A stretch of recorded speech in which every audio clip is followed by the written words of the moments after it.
मित्रों, क्या आपको पता है कि गौ माता ने समस्त स्त्रियों को ऐसा कौन सा श्राप दिया था जिसकी वजह से आज तक समस्त नारी जाति को वह श्राप भोगना पड़ रहा है। गौ माता का एक ऐसा श्राप जिसे टाला नहीं जा सका, उसी की वजह से आज भी समस्त नारी जाति को वह श्राप भोगना पड़ रहा है। वह श्राप कौन सा था, चलो मैं तुम्हें एक कथा के माध्यम से बताता हूँ। मित्रों, एक समय की बात है जब भगवान श्री कृष्ण अपनी राजगद्दी पर विराजमान थे, तब उनके पास देवी सत्यभामा जाती है और कहती है, हे प्रभु, मुझसे आज मेरी एक दासी ने पूछा कि पहले स्त्रियों के बच्चे होते थे तो अब पैदा होते ही चलने लगते थे, परंतु अब ऐसा नहीं है। या क्यों प्रभु? मुझे इस प्रश्न का उत्तर ज्ञात नहीं था, इसीलिए मैं आपके पास आई हूँ। कृपया मुझे इस प्रश्न का उत्तर बताएं। तब श्री कृष्ण कहते हैं, हे सत्यभामा, तुम्हारा यह प्रश्न समस्त स्त्री जाति के लिए अत्यंत महत्वपूर्ण है।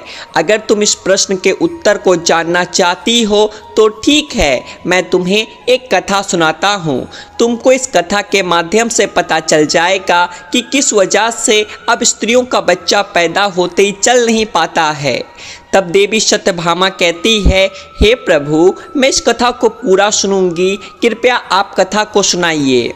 तब श्री कृष्ण कहते हैं कि हे सत्यभामा, एक नगर में एक रामू नामक व्यक्ति रहता था। रामू एक स्वार्थी व्यक्ति था। रामू के पास में एक गाय थी। वह गाय दूध देती थी और वह रामू उस गाय को हरा भरा चारा खिलाकर उसका दूध निकाल के उस दूध का क्रय विक्रय किया करता था। कृष्ण कहते हैं कि हे सत्यभामा, रामू गाय का दूध खुद भी पीता था, अपने परिवार वालों को भी पिलाता था। उसी दूध की वजह से ही रामू अपने घर की दिनचर्या चलाता था। श्री कृष्ण कहते हैं कि हे सत्यभामा, धीरे धीरे रामू का समय इसी तरह से व्यतीत होता रहा था। कुछ दिनों बाद ही एक समय ऐसा आया कि जब रामू को गाय ने दूध देना बंद कर दिया। जैसे ही गाय ने दूध देना बंद कर दिया तो इधर रामू ने उस गाय को चारा डालना बंद कर दिया और एक दिन उस रामू ने गाय को बहुत मारा पीटा और उस रामू ने उस गाय को घर से ले जाकर जंगल में छोड़ दिया। अब वह गाय बेचारी अकेली पड़ गई। बेचारी गाय अकेली जंगल में इधर उधर घूमती फिरती है और एक दिन जंगल में बने एक मंदिर के पास में पहुंचती है और भगवान से विनती करते हुए कहती है, हे भगवान, मैं आपसे यह वंदन करती हूँ कि हे प्रभु, आपने हमें गायों की योनि में डालकर कितना गलत काम किया है। श्री कृष्ण कहते हैं कि हे सत्यभामा, वह गाय कहती है, देखिए, आपकी 84 लाख योनियों में सर्वश्रेष्ठ योनि मानव की है, फिर भी वह कितना पाप और कितना दुष्कर्म करता है। वह गाय आगे कहती है, जब तक मैं दूध देती रही तब तक उस व्यक्ति ने मुझे अपने घर पर रखा। जैसे ही मैंने दूध देना बंद कर दिया, उसके बाद में उसने मुझे चारा भी नहीं डाला। इतना ही नहीं, उसने तो मुझे घर से बाहर ही निकाल दिया। अब मैं इधर उधर भटक रही हूँ। अब जंगल में चारा खा खा करके, जंगल में घास खा करके मैं अपने पेट को भरती हूँ, गुजारा करती हूँ।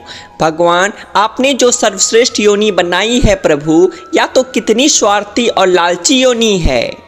श्री कृष्ण कहते हैं कि हे सत्यभामा, धीरे धीरे समय व्यतीत होता चला गया। गाय बेचारी दर बदर भटकती रही। जब भी कभी वह गाय रामू के द्वार पर आ जाती है तो अब रामू लाठी लेकर के उस गाय को जंगल की तरफ, खेतों की तरफ भगा करके आता है। श्री कृष्ण कहते हैं कि हे सत्यभामा, धीरे धीरे जब वह गाय एक दिन गर्भवती हो जाती है तो अब जैसे ही 3-4 महीने का गर्भ हुआ है तो उसी जंगल से एक स्त्री गुजर रही थी। उस स्त्री ने जैसे ही उस गाय को देखा, उसने मन में सोचा कि यह गाय तो गर्भवती है, मैं एक काम करती हूँ, इस गाय को मैं पाल लेती हूँ। जब इसका बच्चा हो जाएगा तो यही गाय मुझे दूध देने लगेगी, तब मैं इसका दूध खुद पीऊँगी और साथ ही अपने परिवार वालों को भी पिलाऊंगी। श्री कृष्ण कहते हैं कि हे सत्यभामा, वह स्त्री आगे कहती है कि इस गाय का दूध खूब क्रय विक्रय करूंगी। लेकिन जैसे ही वह स्त्री उस गाय को पकड़ने के लिए अपने पति को बुलाने के लिए जाती है और जब तक उसका पति वहाँ पे आता है तब तक वह गाय वहाँ से चली जाती है। धीरे धीरे और समय व्यतीत होता है। श्री कृष्ण कहते हैं कि हे सत्यभामा, जब उस गाय के प्रसव का समय नज़दीक आ गया तब वह एकांत जंगल में सुरक्षित जगह पर जा करके उस गाय ने एक बछड़े को जन्म दिया। श्री कृष्ण कहते हैं कि हे सत्यभामा, प्रसव के कुछ समय बाद वही स्त्री उसी जंगल में घास काटने के लिए अपने खेतों पर गई हुई थी।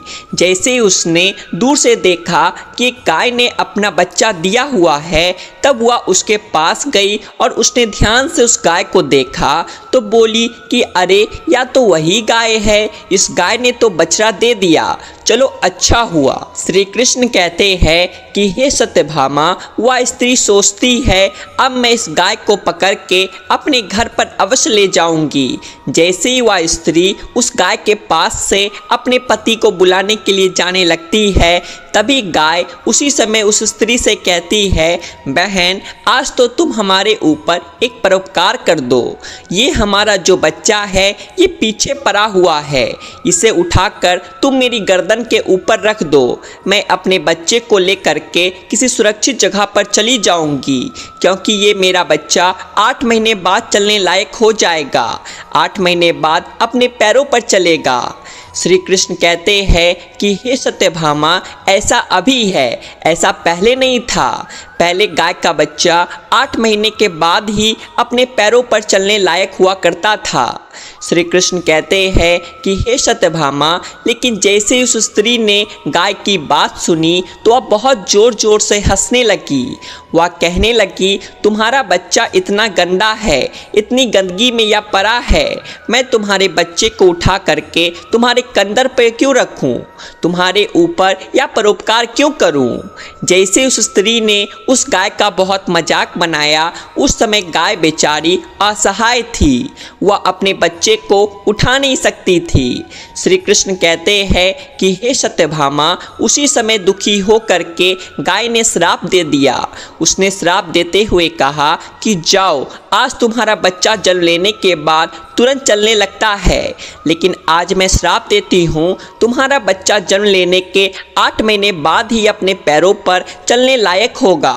और जो ये मेरा बच्चा आज चल नहीं पा रहा है और ये आज के बाद पैदा होते ही बहुत जल्द अपने पैरों पर चलने लायक हो जाएगा।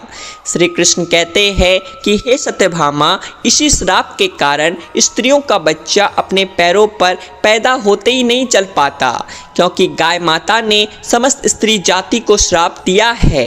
परंतु गाय माता का जो बच्चा होता है वह तुरंत चलने लायक हो जाता है।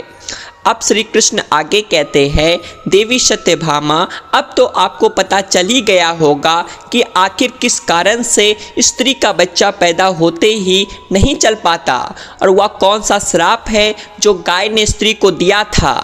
तब देवी सत्यभामा कहती है कि हे प्रभु, अब मुझे मेरे प्रश्न का उत्तर मिल गया है। इस प्रश्न का उत्तर बताने के लिए आपका कोटि कोटि धन्यवाद। मित्रों, कहा जाता है कि सतयुग में जिस समय सुखदेव जी पैदा हुए थे तो सुखदेव पैदा होने के तुरंत बाद ही अपने पैरों पर चलने लगे थे और वेद व्यास भी जन्म लेने के तुरंत बाद ही अपने पैरों पर चलने लगे थे। यह बात सतयुग की थी, लेकिन कलयुग में ऐसा नहीं है, क्योंकि गाय ने समस्त स्त्री जाति को श्राप दे दिया था। उसी दिन से समस्त स्त्रियों के जो बच्चे पैदा होते ही चलने लग जाते थे उनकी प्रक्रिया वहीं पर रुक गई। गाय के श्राप के कारण ही स्त्री का बच्चा 8 महीने के बाद ही चलने लायक, अपने पैरों पर खड़े होने लायक बन पाता है और गाय का बच्चा उसी दिन से अपने पैरों पर चलने लायक हो जाता है। इसीलिए किसी की आत्मा को कष्ट नहीं देना चाहिए और यही सनातन धर्म का सबसे बड़ा धर्म है। गोस्वामी तुलसीदास जी ने लिखा है, परहित सरस धर्म नहीं, भाई दूसरे के दुख में दुखी हो जाना, दूसरे के काम आना सबसे बड़ा धर्म माना गया है। तो इसीलिए हमें असहाय पशुओं की, पक्षियों की सहायता करनी चाहिए। गाय के श्राप की वजह से ही जितने भी पशु पक्षी हैं उन सब के बच्चे जन्म लेने के तुरंत बाद चलने लग जाते हैं, लेकिन स्त्रियों के बच्चों पर इसका विपरीत प्रभाव पड़ा कि जन्म के तुरंत बाद स्त्री का बच्चा चलने लायक बन पाया हो। एक स्त्री की गलती से आज समस्त मानव जाति की महिलाओं को उस श्राप का खामियाजा आज भी भुगतना पड़ रहा है। मित्रों, आपको यह कथा कैसी लगी हमें कमेंट में अवश्य बताइएगा, और वह कौन सा श्राप था जो स्त्रियों को मिला था वह भी आप समझ चुके हैं। मित्रों, कमेंट में जय श्री कृष्ण अवश्य लिखना। साथ ही ऐसी ही और कथाओं को सुनने के लिए आपके अपने चैनल द आध्यात्मिक टेल्स को सब्सक्राइब भी कर ले। जय श्री कृष्ण।